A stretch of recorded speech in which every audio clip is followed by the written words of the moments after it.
Ink Products now has just released its newest continuous ink system for the newer Canon models.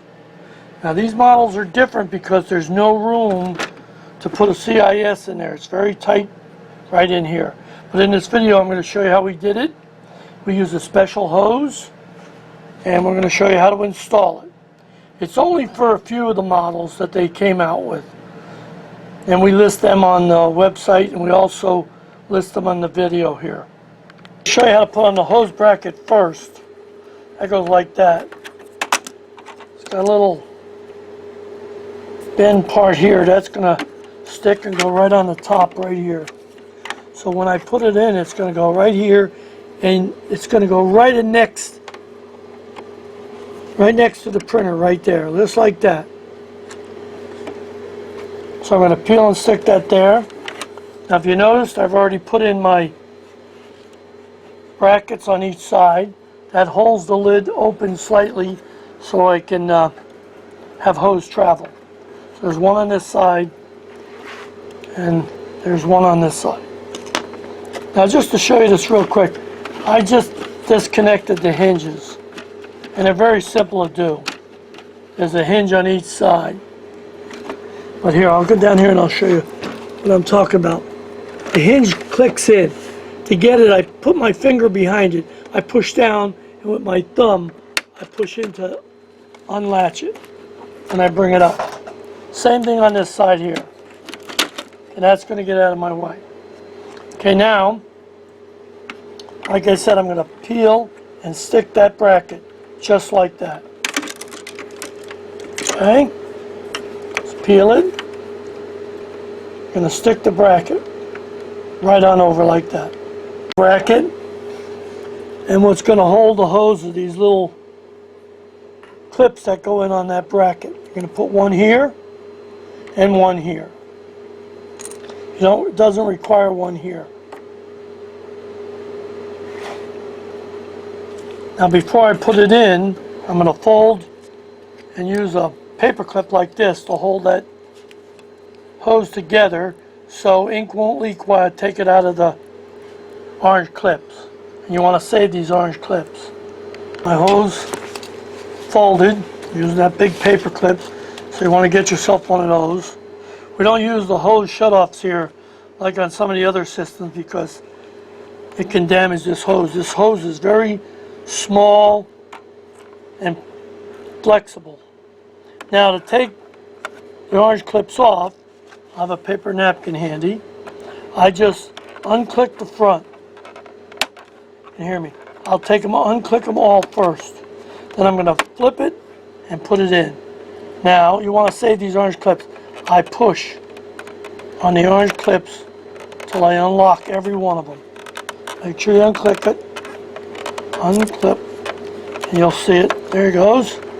They'll all come off at the same time. That's why we tape them together. Okay.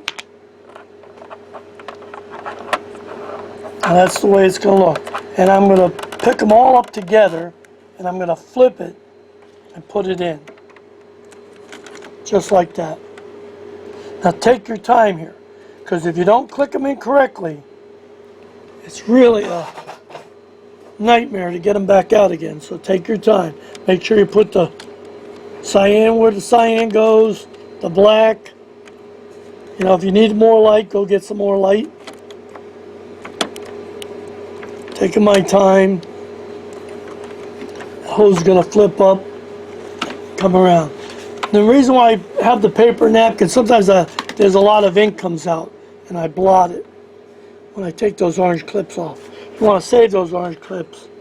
And by the way, you don't want to lose the little inserts. Sometimes they fall out. Don't lose them, otherwise they won't work.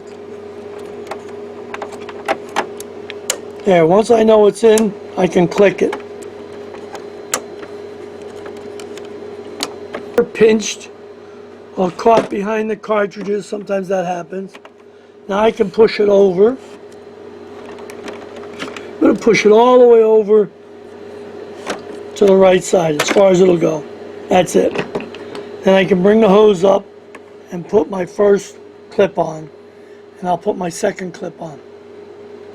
I balanced the ink tank. This gets all the ink out of the isobaric chamber. Now I'm going to put the little clips on to hold the hose. Okay, now, like I said, I have all the plugs unplugged. That's very important. Now I can just unclip the hose here. I have another hose bracket right here that you get, and that's it. Now before I close everything up, I'm going to do some hose travel. So I had pushed it all the way over, so I'm going to push it all the way over to the left. And if it's too tight here, you can give a little slack, just a little bit more. Okay, now I have a little piece of gray felt I'm going to put right there and fold it under. And that's going to protect that hose from going back and forth and rubbing on this corner here. Sometimes I'll put a little bit of Vaseline or something on this, and that even cuts down the friction a little bit more for the hose. So if you notice, got one here, don't have one here, don't need it, and the one on the outside. Now this hose is going to go behind this piece once I put the hinge back on. Over the top of that hose, now I'll go down to the hinge, I'll snap it in. I got one there,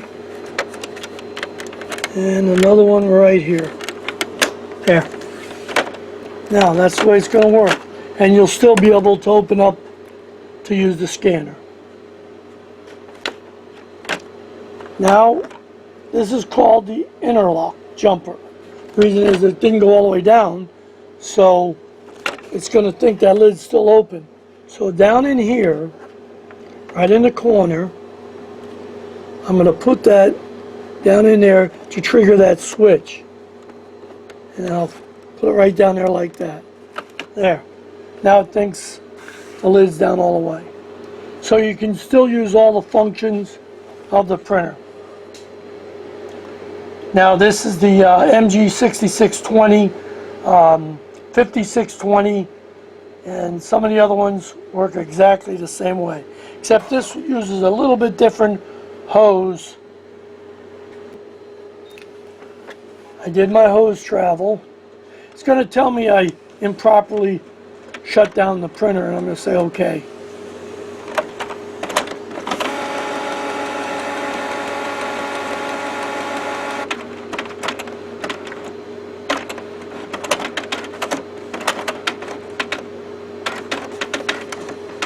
Now if you set it up correctly, it'll move back and forth very smoothly.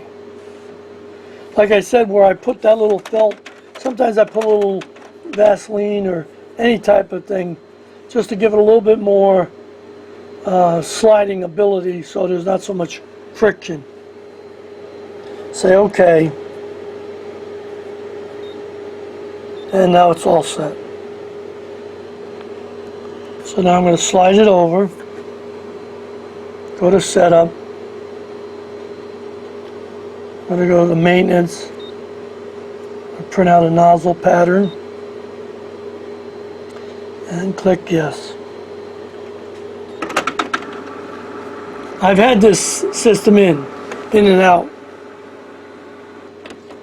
So I took it out, put it back in, just so I can show you how to install it. Sometimes when you first install it, it could take up to 2 minutes to initialize. And I usually do a nozzle check before I'll install that system, just to make sure the nozzles are firing.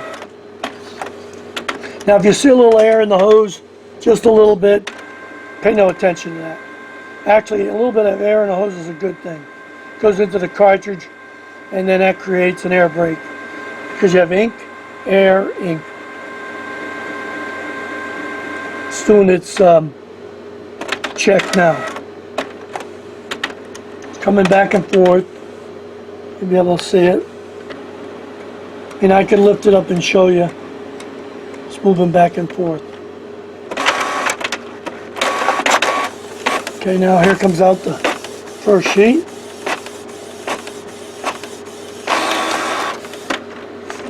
Okay, everything looks good. Do one cleaning, and that'll bring in my magenta a little bit. So up here it's asking me, does it look good?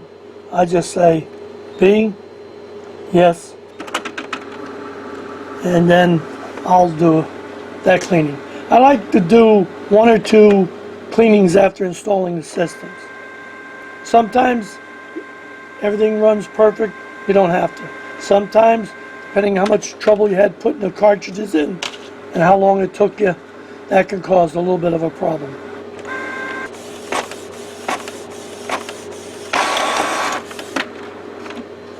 Okay, now this is my second cleaning, and everything looks good.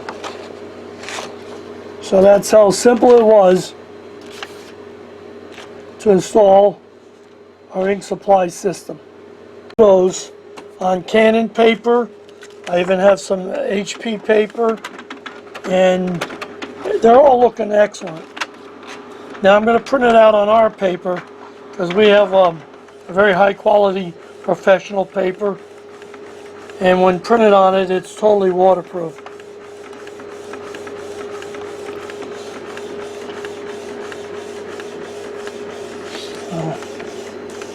Now that's HP. There's Canon. You got Canon paper, you got HP paper here. Now they give you those little sample packs. On our paper, this happens to be the HP paper. There's the Canon paper.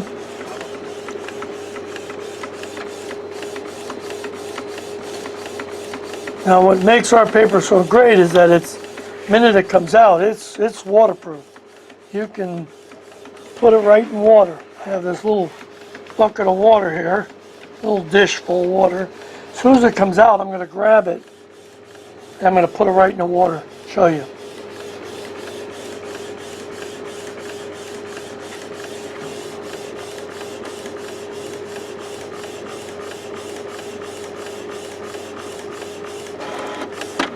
Okay, now it just came out.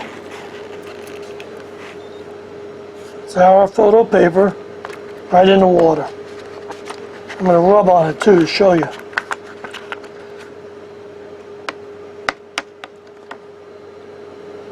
And the quality is awesome. Just as good as the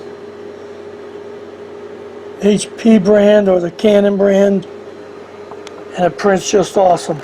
And it is truly waterproof. I've just picked glossy photo paper, printed on high quality. You know, you don't have to pick any fancy names or anything like that. It's okay. And then I'm printing it borderless.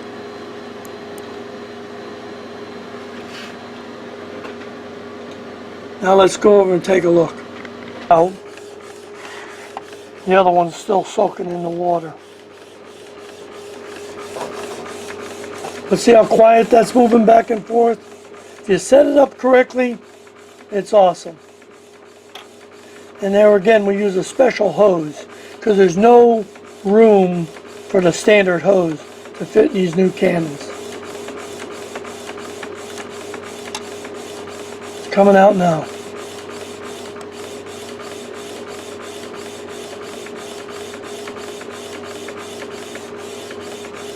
Now you can go to our website. We sell this paper from 13 by 19 all the way down to 4 by 6. There you go. It just came out. It's awesome.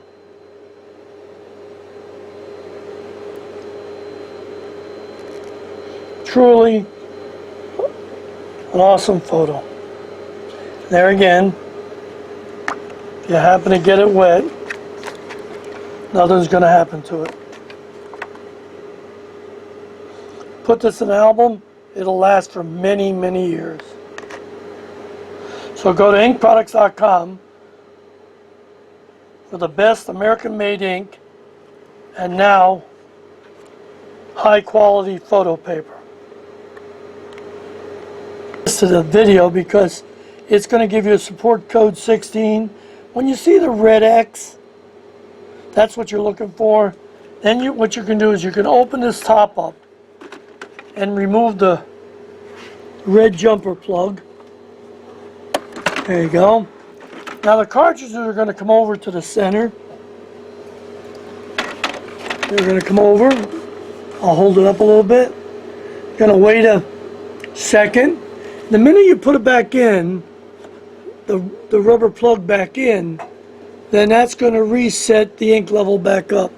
So you get over here and just put that down in there. It'll go back. Now I'll show you the ink level. And that's how easy it is to reset the ink levels. But you have to wait till you get the red X. The printer doesn't know you have a lot of ink on the outside. Go through processing. There's the copy. Let's take a look at the ink levels.